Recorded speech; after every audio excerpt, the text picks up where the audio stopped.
হাই বন্ধুসকল, আহক আজি আকৌ এটা নতুন ভিডিঅ'ৰ পৰা আলোচনা কৰোঁ।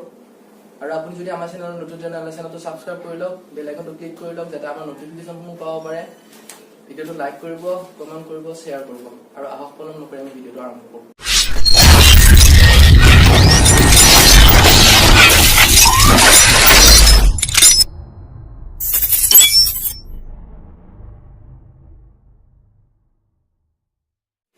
আজি আমি এজন অভিনেতাৰ বিষয়ে আলোচনা কৰিব ওলাইছো, যিজন অভিনেতাই নিৰ্বাক ছবিৰ জৰিয়তে আমাক হাইৰ খোৰাক যোগাইছিল। তেওঁ যদিও বৰ্তমান সময়ত আমাৰ মাজত নাই, তেওঁ আমাৰ সকলোৰে প্ৰিয় আৰু তেওঁ সদায় চিৰস্মৰণীয় হৈ থাকিব। আজি আমি চাৰ্লি চেপলিনৰ বিষয়ে আলোচনা কৰিব ওলাইছো। তেওঁৰ জন্ম হৈছিল 16 এপ্ৰিল 1889 চনত লণ্ডন চহৰত। দেউতাকৰ নাম আছিল চাৰ্লছ স্পেন্সাৰ চেপলিন আৰু তেওঁৰ মাকৰ নাম আছিল হেনা চেপলিন। তেওঁৰ মাক চিনিয়ৰ হলত এগৰাকী গায়িকা আৰু জুনিয়ৰ আৰ্টিষ্ট আছিল।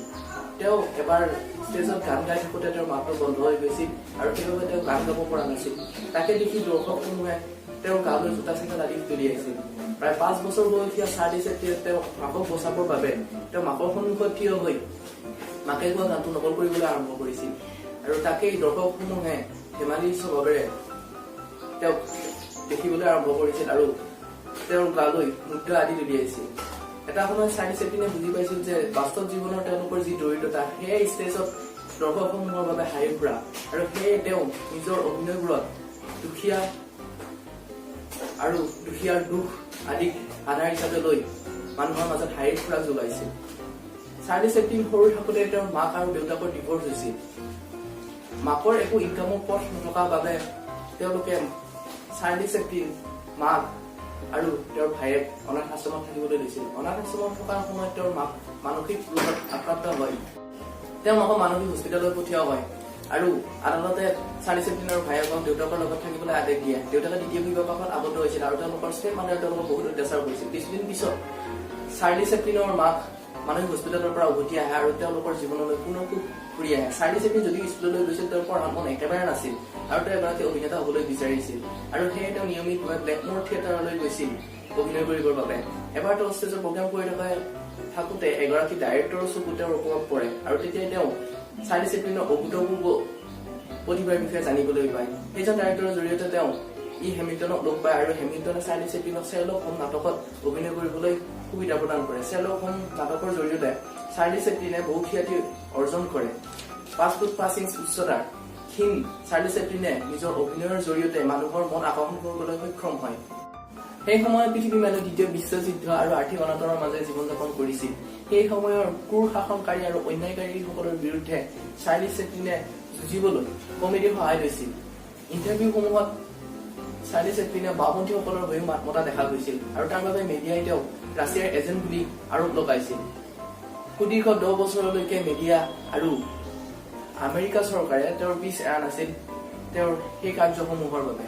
1952 চনত তেওঁৰ প্ৰথম ছবি লাইমলাইট মুক্তি পায়, যদিও সেইখন ছবি আমেৰিকা চৰকাৰে নিষিদ্ধ কৰিছিল।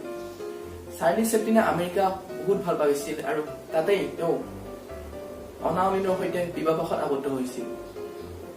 আমেৰিকাৰ অতি অৱহেলিত স্বভাৱৰ বাবে তেওঁ অন্তৰৰ পৰা ভাঙি পৰে আৰু আমেৰিকাত নিজৰ নাগৰিকত্ব উভতাই দি তেওঁ পত্নীৰ সৈতে লণ্ডনলৈ উভতি আহে। কিন্তু লণ্ডনত তেওঁ থাকিবৰ বাবে সুবিধাজনক ঘৰ নোপোৱাৰ বাবে তেওঁ ছুইজাৰলেণ্ডলৈ গুচি যায়। ছুইজাৰলেণ্ডত চাৰ্লি চেপলিনে জৱাহৰলাল নেহৰু আৰু তেওঁৰ জীয়ৰী ইন্দিৰা গান্ধীক লগ পাইছিল। তেওঁ নিজৰ আত্মজীৱনী লিখিছিল যে মহাত্মা গান্ধীৰ চিন্তাধাৰাৰ প্ৰতি তেওঁ অনুপ্ৰাণিত আছিল। তেওঁৰ অভিনয়ৰ বাবে বহুতো বঁটা পাইছিল। 1940 চনত দ্য গ্ৰেট ডিক্টেটৰ ছবিখনৰ বাবে চাৰ্লি চেপলিনে শ্ৰেষ্ঠ অভিনেতাৰ বঁটা পাইছিল।